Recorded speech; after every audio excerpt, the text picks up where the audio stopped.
এনসিপির পদযাত্রা ঘিরে গোপালগঞ্জে দিনভর সংঘর্ষ চালিয়েছে নিষিদ্ধ সংগঠন ছাত্রলীগ ও আওয়ামী লীগের সমর্থকরা।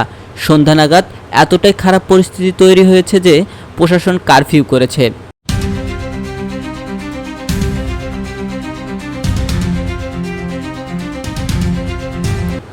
কারফিউ জারি করা হয়েছে পরের দিন সন্ধ্যা ৬টা পর্যন্ত। এর আগে পুলিশের সঙ্গে চলে সংঘর্ষ, ধাওয়া পাল্টা ধাওয়া। এছাড়া সেনাবাহিনীর সঙ্গে যোগ দিয়েছিল বিজিবি সদস্যরাও। আহত হয়েছে পুলিশ, সাংবাদিক সহ আরও অনেকেই। সেনাবাহিনীর নিরাপত্তার শেষমেশ গোপালগঞ্জে ছেড়ে যান নাহিদ ইসলাম, এনসিপির সিনিয়র নেতারাও।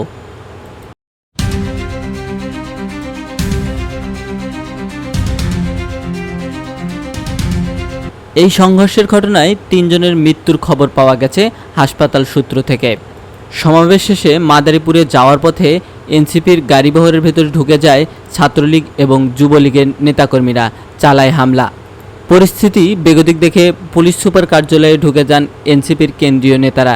তৎক্ষণাৎ পুলিশের উপর চলে দফায় দফায় হামলা, চালায় আওয়ামী লীগের নেতাকর্মীরা। পরিস্থিতি নিয়ন্ত্রণে আনার জন্য পুলিশেরা অ্যাকশনে চলে যান। দফায় দফায় চলে সংঘর্ষ। পুলিশের দিকে ইটপাটকেল এবং হাতবোমা নিক্ষেপ করেন আওয়ামী লীগের নেতাকর্মীরা। এর আগে গোপালগঞ্জে এনসিপির পদযাত্রা সমাবেশস্থলে হামলা করে ছাত্রলীগ। এনসিপির স্থানীয় নেতাকর্মীরা বক্তব্য দেওয়ার সময় হঠাৎ জয় বাংলা স্লোগান দিয়ে হামলা চালানো হয়। তার কিছু পরেই গোপালগঞ্জে প্রবেশ করেন এনসিপির কেন্দ্রীয় নেতারা।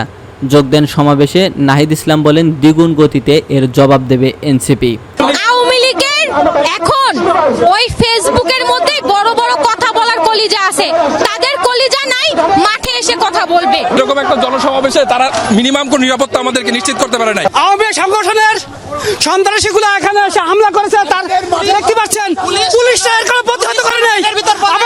গোপালগঞ্জ থেকে মুজিববাদের কবর রচনার ঘোষণা আর স্লোগান দিতে থাকেন এনসিপির নেতারা।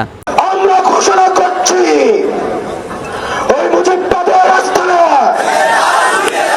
এর আগে সকালে গোপালগঞ্জে পুলিশের গাড়িতে হামলা, ভাঙচুর ও আগুন দেয় ছাত্রলীগের নেতাকর্মীরা।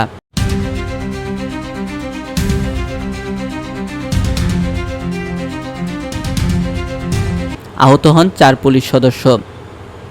গোপালগঞ্জ সদরের উলপুরে ঘটে এ ঘটনা। এছাড়া উলপুরে ইউএনের গাড়িতে হামলা ও ভাঙচুর করা হয়।